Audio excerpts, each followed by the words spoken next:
All right, Coach, congratulations on the win. Been a minute since we last talked, but in that time, you went out to Texas. You got that win over Ohio State, got that win over UAB. So, what's the biggest thing you've learned about this team over the last couple of weeks? Well, the Ohio State one was very impressive. Obviously, I think they've lost six times indoors in the last 10 years. We're not an indoor team, and we showed up there at the biggest stage, national tournament, and showed that we can beat the defending champions on a surface that suits them and doesn't suit us. So I think it shows that we're capable of beating anyone.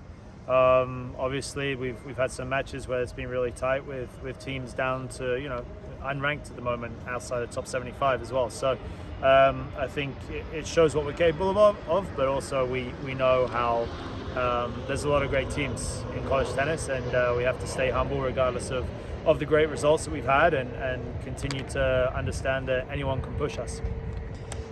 After Ohio State, you went up against two more top 15 teams in Stanford and San Diego and got swept. Just what do you learn from facing opponents like that you take with you for the rest of the season? Well, obviously the Ohio State one, we were pretty high. Happy with what happened, and obviously just shows us that we're not quite consistently at that top 10 level, because we lost pretty handily to both those teams. So just reminded us of where we are and how much work we still have to do. You've really had a pretty good lineup set with with the juniors, Liam and Nico there. Just what's it been like, having that kind of reliable sense, and you had Emilio in there as well? Having reliable spots in the lineup. Yeah, pretty much. It's always good to have reliable players. That's how you win matches, and I think Santi and Mehdi have had the best record, I believe, so far. Yassine's pretty close behind that as well.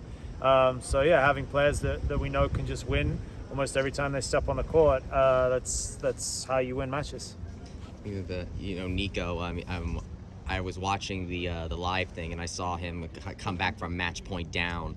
Given you recruited him here, what was it like to kind of have to see him manage to perform such a feat in tennis? Yeah, I asked him after what it feels like to clinch against Ohio State.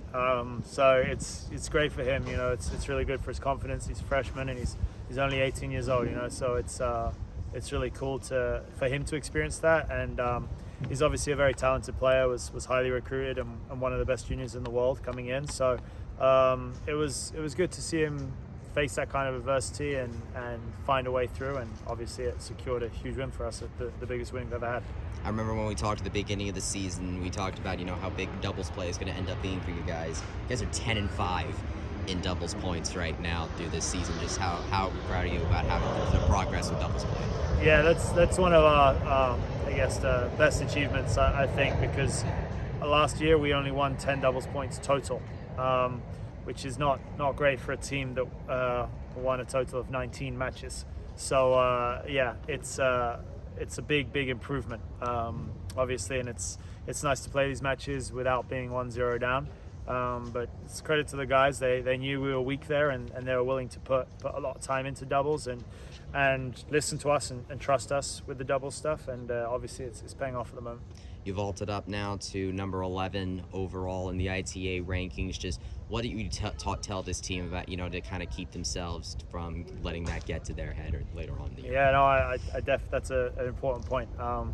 Remind that I knew we were going to be 11 before it came out, and I told them, look, we're going to be 11, enjoy it for a day, and then it's back to work.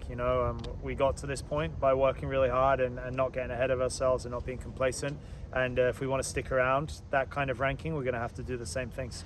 You have a few more matches left until you start conference play with quite the matchup with the number 2 team in the country as of right now. So what's the biggest thing you want to see from your team through these remaining non-conference matches to prepare you for Big 12 play?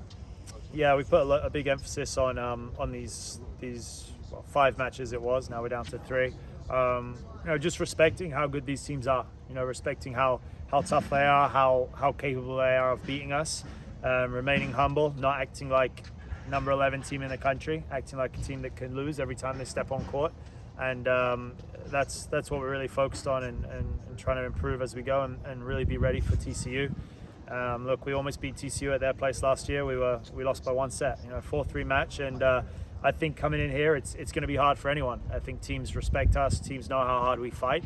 And there's only one team that's beat us at home since I've been the coach here. So, I really believe the guys feel like they're a tough team to beat here. And I don't think TCU or Arizona are looking forward to coming here.